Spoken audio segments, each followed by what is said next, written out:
Although Habakkuk did not understand, neither was he satisfied with God's answers in chapter 1. He went to his watchtower to pray, meditate, and wait on the Lord.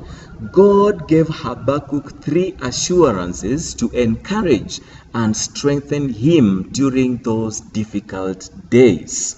The prophet was told, as indicated in chapter 2 verse 4, that the just shall live by faith.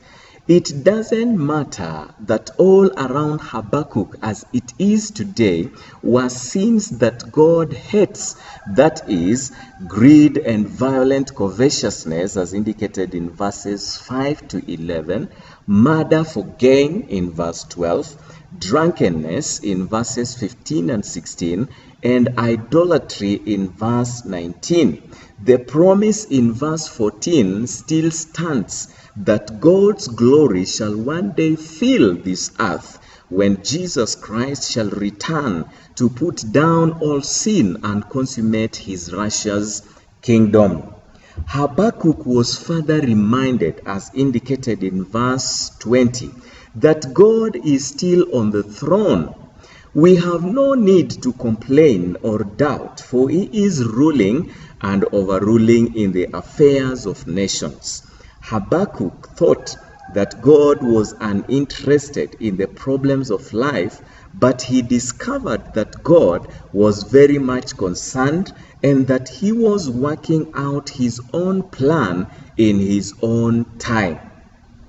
This is why the just live by faith, for we walk by faith, not by sight, as indicated in 2 Corinthians chapter 5 verse 7 and chapter 4 verse 18. If we look at ourselves or at circumstances, we will be discouraged and want to quit. But if we look up to God by faith and ahead to the glorious return of Christ, we will be encouraged and enabled to go on in victory.